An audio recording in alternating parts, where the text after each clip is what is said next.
விவசாயத்துக்கு போதுமான ஆள் இல்லை. இதே நான் வீட்டாளர்கள் வச்சு தான் பண்ணிட்டு இருக்கிறேங்க. வீட்டில் நானும் ஒய்ஃபு எங்கள் அப்பா அம்மா எல்லாரும் தான் பண்ணுறோம். ஆளுகள் நம்பி இந்த விவசாயம் பண்ண முடியாது. மேக்ஸிமம் பார்த்தீங்கன்னா இப்போ நிறைய பூமி இருக்கிறவங்க என்ன பண்ணுறாங்க, வாழை, கரும்பு, மஞ்சள் அந்த மாதிரி போட்டுறாங்க. சில்லறை விவசாயத்தை யாரும் நம்புறதில்ல. அப்படியே இருந்தாலும் அதுக்கு ஆளுகள் பற்றாக்குறை. அதனால நம்ம வீட்டாளர்களே இப்போ ஆளுகளே நம்ப இருந்தாலும் இந்த களை எடுக்கிறதுக்கு மட்டும்தான் ஆள் சொல்லுவாங்க. மற்றபடி நாங்கள் யாரும் பார்க்க மாட்டோம்.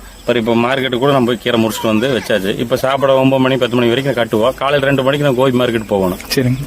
அதனால உங்களுக்கு ஆள் போட்டு நம்ம பண்ற விவசாயிங்கிற இது குறித்த டைமுக்கு வரமாட்டாங்க. ஒரு ஃபங்க்ஷன் தான் 4 பேர் லீவ் போட்டுக்குவான். நம்மளுக்கு அந்த டைம்ல கீரை கொடுக்கணும், வரமாட்டாங்க. அதனால நான் என்ன பண்றேன்னா, வீட்டு ஆளுல அதிகமா ஆள் இருந்தாங்கன்னா சங்கடம் இல்லாம நல்லது கெட்டதுக்கு போயிட்டு சீக்கிரமா வந்து பண்ணையம் பண்ற மாதிரி இருந்ததுன்னா இந்த கீரை விவசாயம் நல்லா இருக்குங்க. ஒரு நாள் அதாவது நம்ம உரங்கரைக்கலினாவோ இல்ல ஏதாவது பண்ணாமட்டாவோ ஓட்டை வந்துடும். கண்டிப்பா கண்டிப்பா.